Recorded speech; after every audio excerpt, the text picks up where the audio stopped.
politics is concerned, but it is worrying because the underrepresentation is just too much, especially for a country like Zimbabwe with a constitution that speaks specifically to equal opportunities in decision-making processes. We're talking here about Section 17 of the Zim Constitution. To talk about these issues and more, we're joined today by what I may call an explosive panel to deal with these issues, looking at the issue of the representation of women in politics in Zimbabwe. Here on Inside Out, I am Yvonne Mukondani. We have today Linda Masarira. Linda is the lead president. We also have Margaret Dongo, who is a veteran of the liberation struggle, a champion for women's rights, as well as a former independent MP, now a mentor for young women who are aspiring candidates.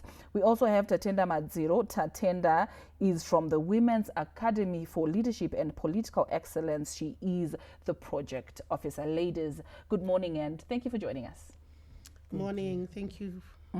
Now, to start off this conversation, I just want to find out, what are some of the stereotypes that you may say are against women in politics, and if there are any, how can they be combated? Linda. Thank you. Yeah. I think there are a lot of stereotypes that women face, especially when they just raise their hand and say, I want to get into politics. First and foremost, you're told that it's a men's game. Two, women are supposed to be taking care of children and cooking for their husbands. And the moment you just want to be in the game, all sorts of names start getting attracted to you. Names like Hure, names like Augeze, you're told you're loose, you're told you're unethical, you're told that you do not even fit the description of being a woman. And I've had that one especially coming my way, that Murumeu, and you will find some other people actually calling me him, because they're saying you think like a man, you behave like a man, as if there is a connotation of how a person is supposed to behave when they're in politics. So it is actually sad that we are in the 21st century and we still have people who think that women are second-class citizens, yet they've got an active role to play for them to be able to participate in governance issues. I've always alluded to the fact that we are all equal, regardless of how some religions have tried to portray another sex to be bigger than the other sex or superior than the other sex. But it is important for us to be able to analyze the way that we are actually conceived into this world. There's the gender of a person is actually determined in the womb of a woman. When spermatozoa flows, it is neither male nor female. But I don't understand where that disconnect is, where the men start feeling like they're superior to the woman and that they have to control, or a woman is less of a leader. When a man becomes a man by virtue of being conceived by a woman, getting life through the breast milk from a woman, learning to walk, learning to talk, learning to write, they're taken to school by mothers, they're the ones who teach them their homework, etc., etc. But there's a time when men start feeling that they are more important to the women, yet all they are is actually the work of a woman. So why is it that when women want to become leaders, they are told that they are incapable? Hatingaita president mukadzi, hatingaita MP mukadzi, hatingatungamiriri nemukadzi. Where is the disconnect? Where are we losing it? Because even the world itself, it's tamed here. Because there is life that comes from women, and women are naturally organized. So I think we have to get to a stage where we disconnect the stereotypes and start looking at women in their capacity that they have, that they lead families, they lead humanity, and they give birth to life. Let women lead in politics and give life to their countries, give life to their communities, give life to their constituencies, to their wards. That is the perception and the mindset that we now have to wear to disconnect this mindset that women can't, and have every woman speaking one voice that women can, and women desisting from pulling down other women in the political discourse. Having said that, I want to find out from you, Margaret, was it the same during your time? The stereotypes that she's mentioned, the challenges that she's mentioned, did you face the same, or it was a walk in the park? Yes, here and there, but at the long run, I never believed in that, because I only realized that it's not much to do about men, because in every household, men are led by women. And women have got an upper hand and an upper voice. True. So I have moved away from blaming men. Now I blame the women themselves. Because even if you look at the people, some people who use abusive language, and they use that abusive language in the presence of women, and those women say nothing. I think we should now stop blaming men for everything. I think we definitely need to see where we are going wrong. We need to empower ourselves. And it's a pity that whatever empowerment and the education that we are getting from wherever, be it NGOs and so forth, is in the wrong direction. I will tell you, from the time I've been in Parliament, we didn't have a quota system. Fine. But the quota system that we are talking about today has been sustained by men, not women. True. Do you know that? Because we have never had a majority number of women in Parliament. Yes. So any legislation that has to be changed for in positive, which is positive for women, has to be supported by men. So now I salute them, because even the Bakosi that they wanted extended, which has been extended, I mean the proportional, the 60 seats, I call it the Bakosi for a reason. And if that Bakosi had not been supported by men, I'll tell you, the quota system would have gone a long time back. But it's the same men that we are cascading, that we are labeling, that we are naming. Could they've done this, they've done that, they've done that. Have a look. They are the same women in majority in all these political parties who put a male leader in place. So I for will me, come back to that stereotype. conversation, particularly talking about what she's referring to as the Bakosi and the quota system, and then looking at the constitution, which we have, Section 17. I want to talk to you, Tatenda. She says civil society NGOs are fighting in the wrong direction. Is it what you're doing?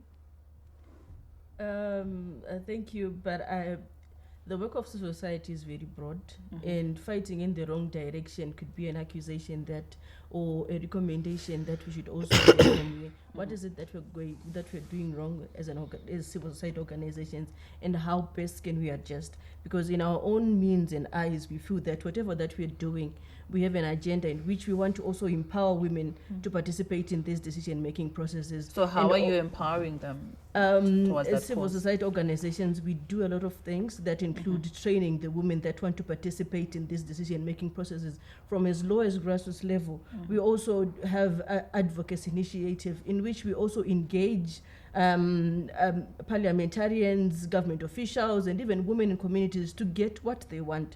It might not be enough, but we are also in a way trying to ensure that we have advocacy, we have community engagement, we have capacity building, we have social entrepreneurship trainings in communities to ensure that even the women at the lowest level in their communities also have access to mentorship programs by women that have participated in these political spaces, and actually create spaces of exposure such that they understand that women can also do it. Most of the women's organization, we're trying to adopt the model effect in which those women that are in leadership, expose them to the women that are in the deep grassroots areas, such that they also understand that leadership is not just for the women that are in urban areas or that have had the capacity or opportunities to participate in these decision-making processes. Coming to you, Linda, let's look at Section 17 of the Constitution, which speaks to equal representation. How then do we still have this ongoing conversation about the underrepresentation of women in political spaces and decision-making spaces, yet we have a constitution that is clear? I think that is the oxymoron. And that oxymoron is very perplexing. Because you'll find that there's no political will to ensure that all the laws, all the acts of this land are aligned to Section 17 of the Constitution of Zimbabwe. I've always argued that Section 2 of the Constitution of Zimbabwe speaks that any custom, any practice, any culture, whatever that is against the Constitution is invalid. But I don't know why we are still saying the same thing. But at least from my point of view, I've started a process of litigation to ensure that Section 17 of the Constitution becomes a reality. I've seen a lot of skirting around Section 17 by all political parties, by the state, by private institutions, even the commissions themselves. We have the Gender Commission itself. We haven't seen their sincerity in ensuring gender balance in all organs of the state. And that is a real cause of concern. And that is something that I'm working tirelessly for, to ensure that Section 17 becomes a reality. We are all born equal. We are equal before the law. And yet, when we have that Section 17, which is enshrined in our Constitution, we should make sure that it becomes a living reality. I've been proposing time and again, I did that at the Zimbabwe Gender Commission in various platforms, that we need to move from the first past the post-Westminster electoral system that we are using in Parliament to elect parliamentarians and the local authority, to the proportional representation system that we are currently using in Senate, and the same that is being used in South Africa. That is the only way we'll be able to achieve gender balance in the lower house of the August House and in our local authorities. There's no other way that we're going to achieve 50-50 gender balance. And I don't think that this is an issue that we are supposed to be debating, because we are supposed to adhere to the Constitution in its totality. Because at the end of the day, if push comes to shove, I'm going to be left with no choice but to sue the whole state, because they are not complying to the Constitution, which is the supreme law of this land. If the state cannot comply to the Constitution, which is the supreme law, then who is going to comply to the supreme law of this land? But another thing that then comes into play, this goes to all of you. You know, women have been accused of just pulling the gender card. You guys are not capable. You're not capable of holding political office. You're not capable of doing this. You do not have what it takes. You just want to use your being a female as the right or as the card to push you to a certain political level. Is that right? Do we have what it takes? Can I just answer that? Section 17 of the Constitution speaks to gender balance. So this gender card thing is nonsensical. Because, like I rightfully alluded, the Constitution of Zimbabwe is the supreme law of this land. And what everyone has to understand is that women's rights are human rights. But are women rising to the occasion? Pardon? Are women rising to the occasion? They're not rising to the occasion, and that is the cause of concern. That is the elephant in the room, because women are still comfortable with the quota systems, which in my view are illegal. Because the Constitution is speaking of 50-50 gender representation, and women are still advocating for quotas, which are not in the Constitution. Why can't we just get what is stipulated in the Constitution and ensure that it is upheld and that we have the gender balance that we want? Why should we have the same conversation since 2013 when the Constitution was enacted? We will die and our grandchildren will have the same conversation, our great-grandchildren, as long as people do not want to observe the supremacy of the Constitution. Where are we losing it, Tatenda? Yet we have organizations like you grooming women and making sure that we have women who are able and who can rise and take particular positions in society. Where are we losing it? For me, I think it's just an issue of, because we have had elections and women have been showing up. The fact that some of them might not win does not mean they are not participating. Because for me, I feel that recognition of women participating in politics only comes after one woman wins an election. There are actually strenuous efforts by many women actually taking these leadership positions, but the fact that they don't win doesn't mean that they're not trying. Because under normal circumstances, it's all about the numbers. And as of now, 54% of women have registered to vote. What we just only have to do is to encourage the women that are the majority of voters to vote for other women, such that we have the numbers that we want. But all the efforts are being put in place to ensure that as a civil society organizations, we encourage all the women to actually vote for other women and offer any assistance possible, such that we can also have women actually winning in the final election. I think the quota system has killed all the ambition for women. True. Let's be open enough to each other. Because this is what is even used in constituencies during their campaign. If we have a look, when it comes to their campaign, they are told openly. You tell an old woman to say, have a look, you don't have to vote for her because they've got their share through quota system. And the majority of women believe that, especially the grassroots women. So have a look, we are shooting ourselves with our own foot. I think we are the problem. And I think that's where my colleague needs to look at it from that perspective. To say, okay, for how long we've been giving the education, why is it that we are not getting women elected? You know, I have respect for the Institute of Young Women. From the time of its inception, they've got at least women candidates that have won elections to talk about. Never mind the numbers. They've produced good results. The Young Women Institute, and the way they've started it, the way they mentor them, and the way they've developed them. You know, you cannot develop someone, you know, intellectually, academic, when it comes to constituency development or when it comes to constituency building. You know, when it comes to running elections, you don't need to go to school. It's an art of communication. True. How do you communicate with your constituents? Have you told them? That can be taught. How do you behave in your constituents that you don't have to go behind a desk? How do you develop yourself as a leader? How do you develop yourself to be able to fight together with your male colleague? Because have a look, yes, we've been complaining about the playing field. The playing field will never be even. But the moment you take a decision to say, I want to run, there are certain things that you need to observe. Are the NGOs in a position to teach such things?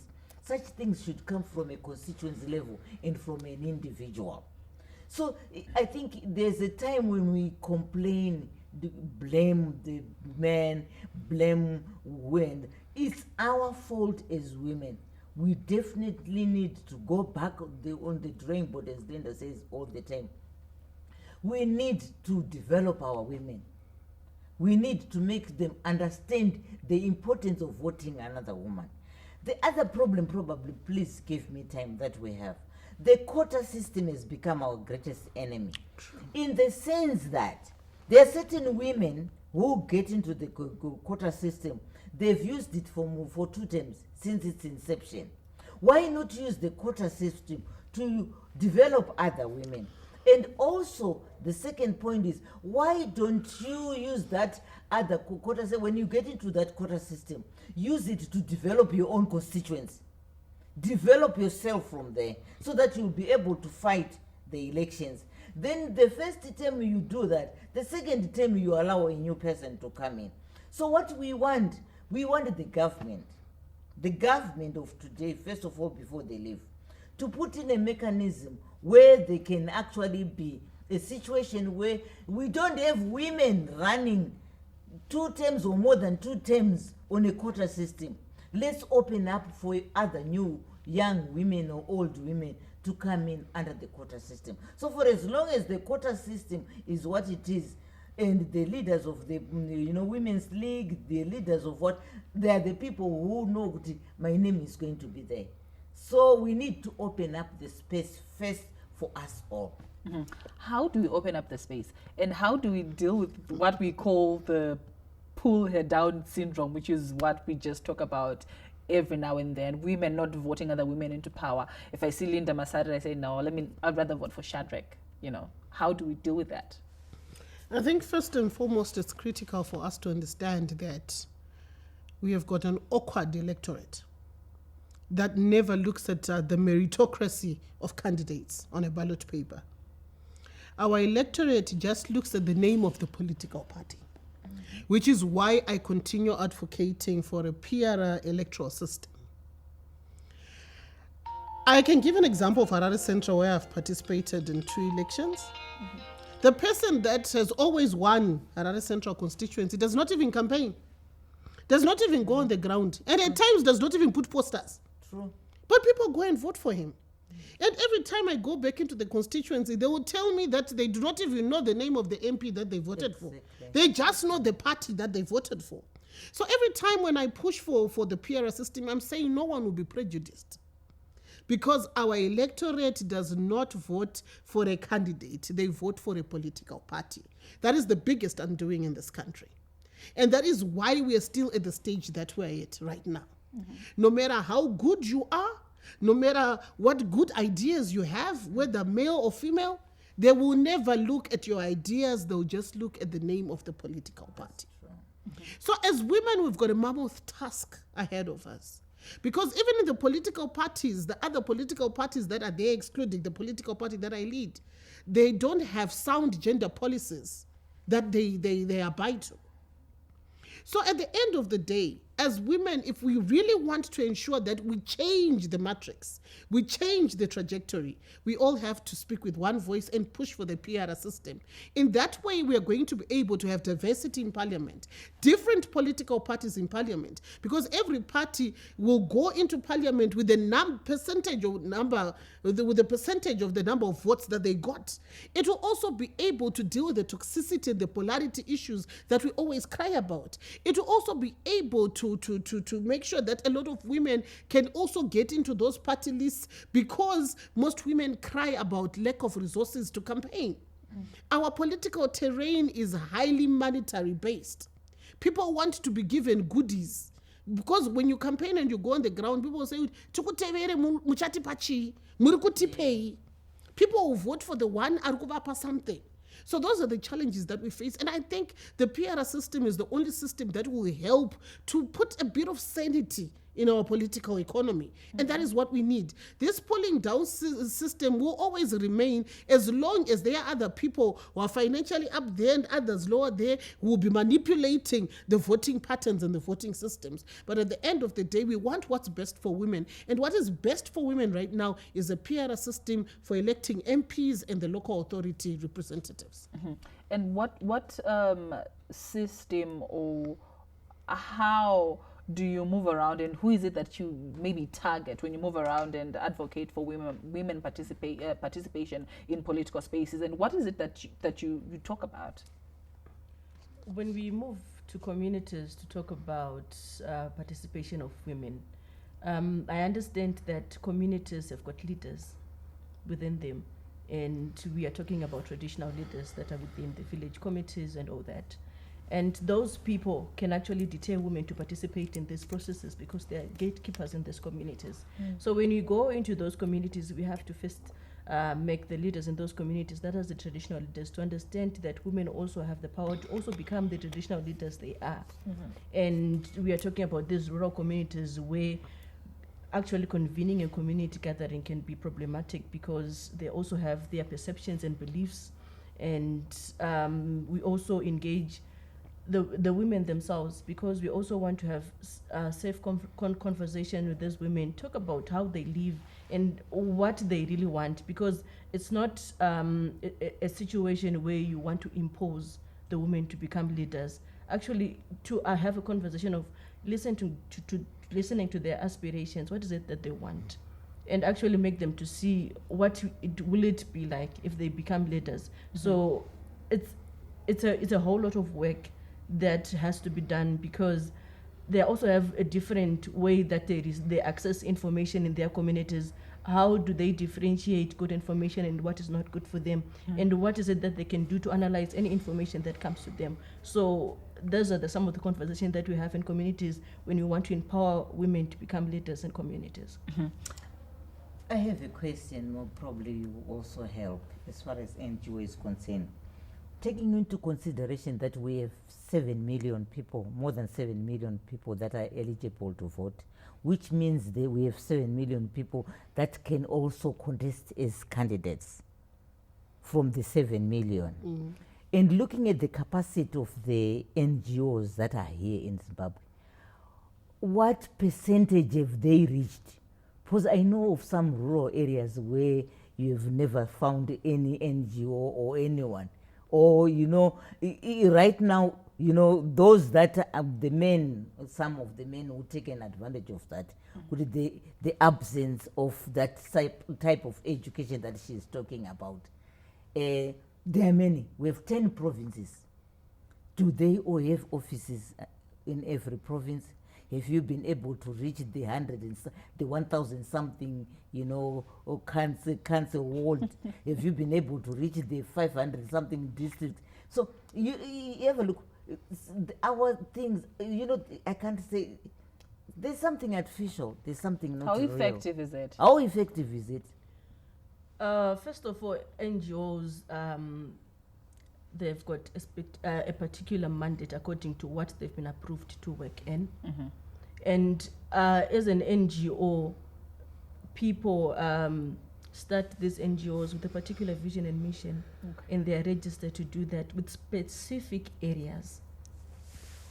So And you have a us- jurisdiction. Yes, we have jurisdiction. If I get an MOU with the government that I'm going to be working in Mashonaland Central, I work in Mashonaland Central in stipulated wards and districts. And going beyond that, I'm going beyond the law. Oh my God. Okay. So we work with what is there, and we just maximize on making sure that the wards that we are operating in, we do our best. All right. I want to find out from you, Margaret Longo. I feel some kind of way interviewing you right now. You are a veteran of the liberation struggle. Tell us about your experiences and how you managed to make your mark in politics. It was a hard road to travel, I want to say. But let me take this opportunity to say I had a strong mentor. I was mentored by the late First Lady, Sally Mugabe. Powerful. Yes, may soul rest in eternal peace. The way she treated me, she actually threw me into a river which is infested by crocodiles. And then I had to learn how to swim. You know, after the liberation, I never thought of going into active politics. But because of her, she realized my strength, my talent, and she pushed me into that politics. And she actually, how did I make it? Believe me or not, the first rallies and meetings, private meetings that I had to break through in a constituency, I was assisted by her. Because even my voice could not go as far as whatever in this room. She would speak first and say, no, vote for Margaret Dongo. You know, she has this strength. She would spell out A, B, C, D, E, and then give me the rest of the 30 minutes to introduce myself. I remember she had 6 meetings with me, including traveling midnight, going as far as, you know, my constituency was Harare East at first, and it covered a support unit, until the president himself refused here to actually move at night. After being elected in parliament, I'm telling you, I had my own tough time, is what Linda said. You know, men, to some extent, they belittle you. The moment you get there, I won't even start from parliament. When I was a central committee member, elected central committee member of the ruling party, the first day I served in the central committee, I was asked to make, someone said to me, why can't you help save tea? And I said, but that's not my role to save tea. This is why the ushers are there. This is why these ladies are there to save tea. Why me? I'm supposed to be here actually discussing these policies with you. And then maybe they wanted to test me to see how strong I am. And then one echoed and said, I told you, she is going to be a difficult person. And I kept quiet. I had a hard time until I was expelled from parliament, from central committee. That's when I went independent. And when I went to parliament, it was so difficult. It was not easy. You know, each time I would stand in parliament, the issue is about me being critical. You are not coming back. Imagine, how do you feel? You are elected. I was elected in 1990. As early as 1990, I'm reminded that you are not coming back. Each time I stand up to debate, because I belong to a political party. So I'm going to cover a lot of things. It's a pity that women need to still belong to a political party. I don't think we are going to develop anything for as long as we are bunched in a, you know, political party system. Because I think women issues should be viewed across the board, irregardless of political affiliation. You know, women have the same problem. But my situation was tough.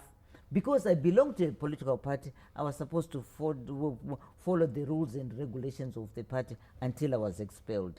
But each time I would stand in parliament, the words that Linda was talking about, people would say, I don't know where men got it. That, any woman who stands up, who is outspoken is a prostitute. Okay, so Linda, let's juxtapose Margaret Longo then, Linda Masara now. I know you mentioned some of the challenges, being called names, Anuita Gemorume and all that. Let's look at your family. When you decided to venture into politics, your family and friends, how did they receive it? Funny enough, I joined politics in the year 2000. I was just a youth in the MDC. I was actually exiled from Bindura. But my parents were like, and I remember I got to Mopedza about six years in South Bindura. Because Bindura then was a ZANU-PF stronghold, and I was this MDC person and all that. And it was not easy. But the darkest moment of my life was 2016, 2017. I remember I got arrested. None of my family came to see me. And all that. It was just my friends until one day I knelt down and said, God, these are my parents. And if you are there and if you exist, I want them to come and visit me tomorrow. And they came. That is when I started believing in the power of talking to your maker. And I said, I lost friends to date. I am one person who no longer have friends. My friend is my husband and my children. Because people have got this connotation of wanting everyone to think in a particular manner. Unfortunately, I'm one of those rare people. I own my thoughts. I own my ideas. I've got an independent clarity of thought. I will just not say a certain narrative because everyone else is saying it. That's not me. And maybe that is why I'm just not everybody's favorite. Because I will speak my mind. No matter how unpopular it is. But if I believe that this is the right thing to do, that is what I will tell you.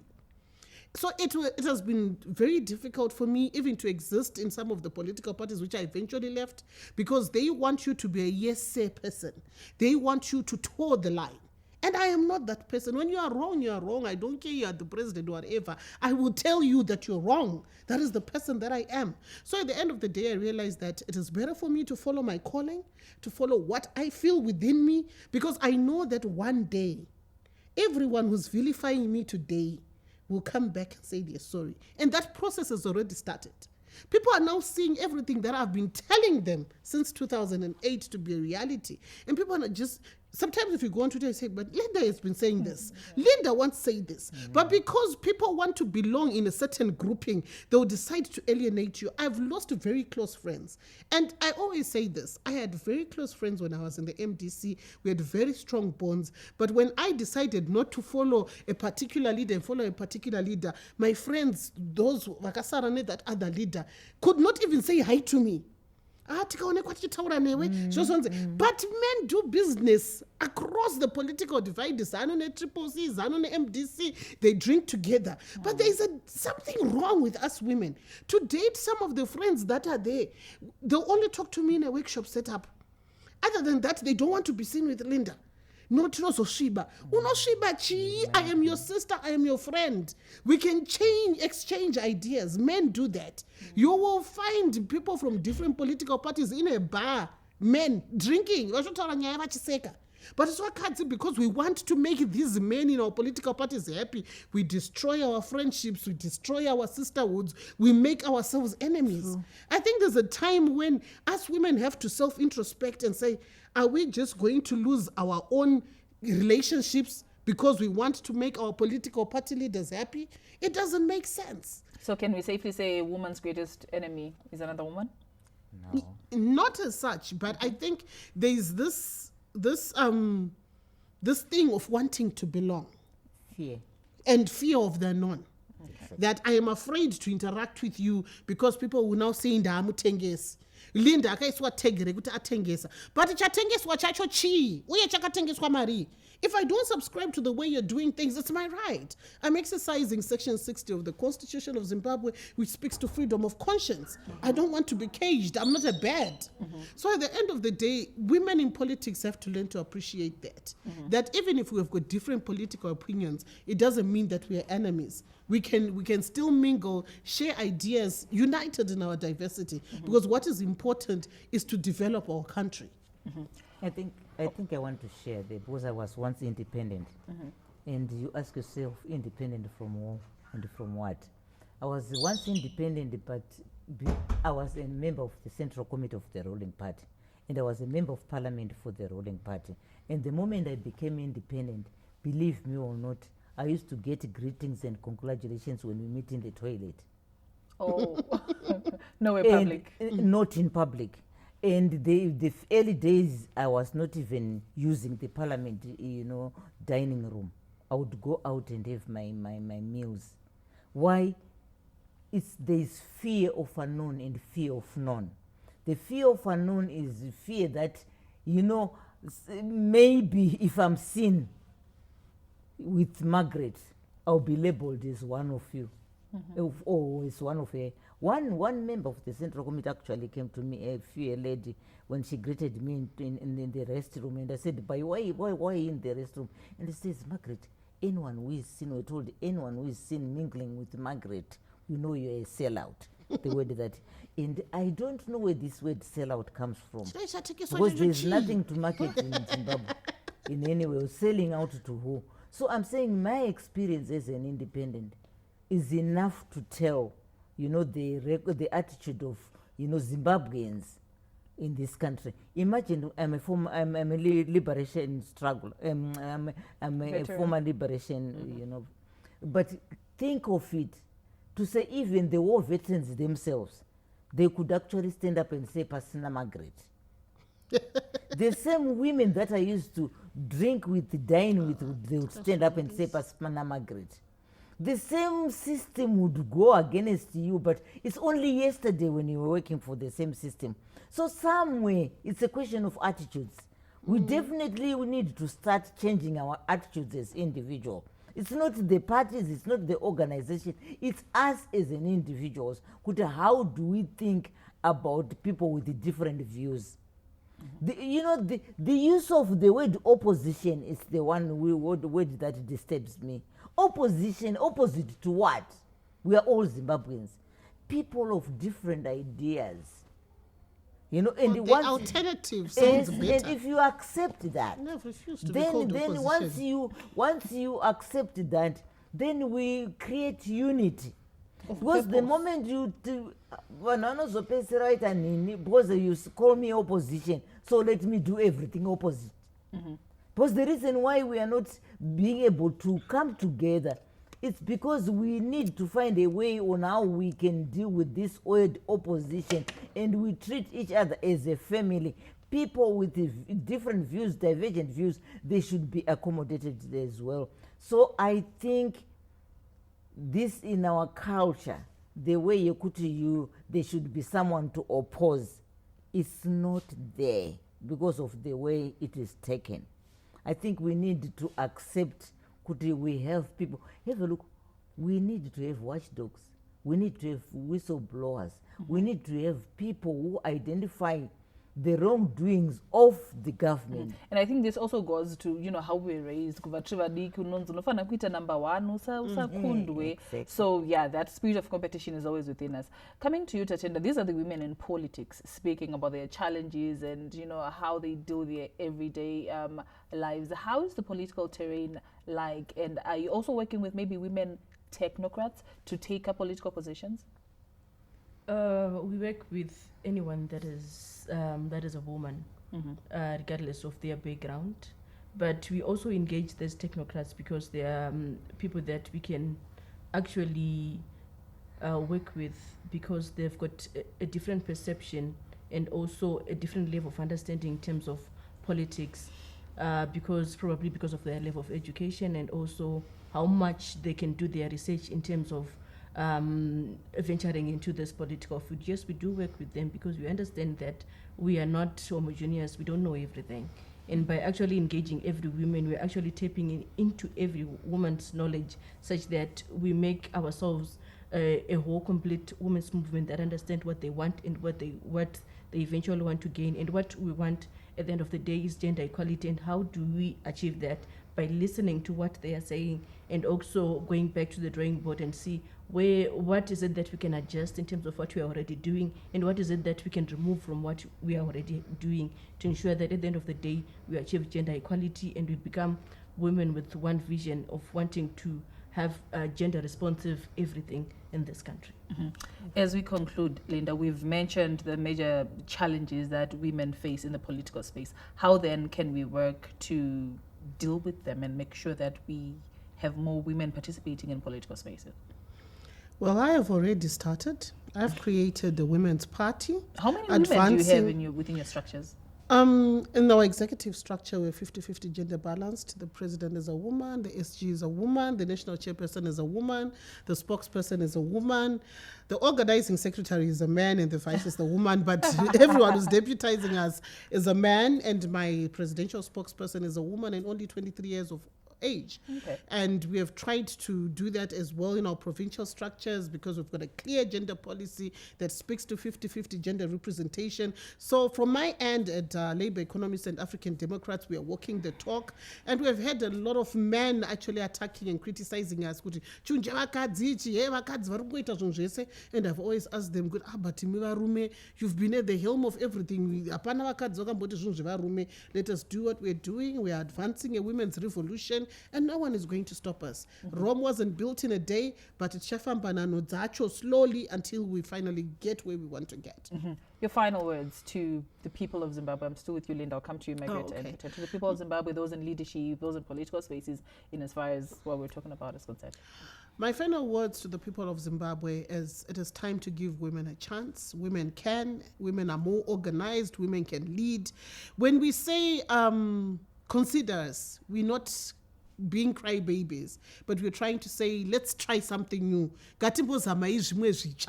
We have done the same things for the past 42 years. They haven't yielded the results that we want. It is time for women to start supporting other women so that we can get more women into leadership and transform our country together, united in our diversity.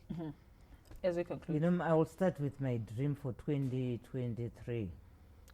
My dream for 2023 is to see people like Linda in Parliament as a first step. Because if you look at those men that are arguing today, the majority of them have been in Parliament. And my dream again is to see more women, is what Linda says, leading political parties. But they have to have a strategy to make sure that they get into power position in order to develop their political parties further. I want to say from my experience, and I'm glad I'm an independent, I'm very neutral. Come 2023, we have Nda, Nde, and of course Ndi, which is a third force. If women are serious about changing the environment of Zimbabwe, they will have to be in these structures, council and parliament, for them to create enough voice. For them to be in either of the three that I've talked about, they have to look at the three, Ndande and Ndi. Fine, I'm not discouraging the 42 parties from running, they want to gain experience. But the truth of the matter, you have to live with the reality. It's either you have to come in with coalitions. It's unfortunate in Zimbabwe, we have so many political parties. In Europe, it's either there are two political parties, conservative and Labour.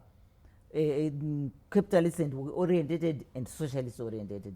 I think this is a conversation for another day. Linda, you may need to come back. Do we need a lot of political parties in Zimbabwe, or just a few? Tatenda. Thank you. My last words? Yes. I presume. So for me, my last words to Zimbabweans is to all the women across Zimbabwe, let's try by all means to get even in the lowest level of positions in their communities. I believe that's where it starts from. You wouldn't start to be a councillor without understanding the council structures or the village structures. True. Let's get out there, let's get out of our comfort zone and participate in those decision-making processes. They will groom us, they will help us understand the general politics of the environments that we live in, and also understand and groom us as we become councillors and parliamentarians. So let's not be comfortable where we are. Any position is okay. Okay, ladies, it's unfortunate that we've run out of time. I would have loved to continue the conversation, and I hope that maybe next week you will come back and then we'll continue where we would have left off. And thank you very much for having joined us on Inside Out. 27 years after the Beijing Declaration, how far have we come as Zimbabwean as far as empowering women in political spaces, in decision-making spaces, to just give them that space to exercise who they can be and offer us whatever it is that they have. We have Section 17 of the Constitution. How far are we with that? Are we implementing it? Are we using it enough as a country to make sure that there is equal representation? And as far as decision-making processes are concerned, well, food for thought until we meet again, hopefully next week. Pleasant viewing.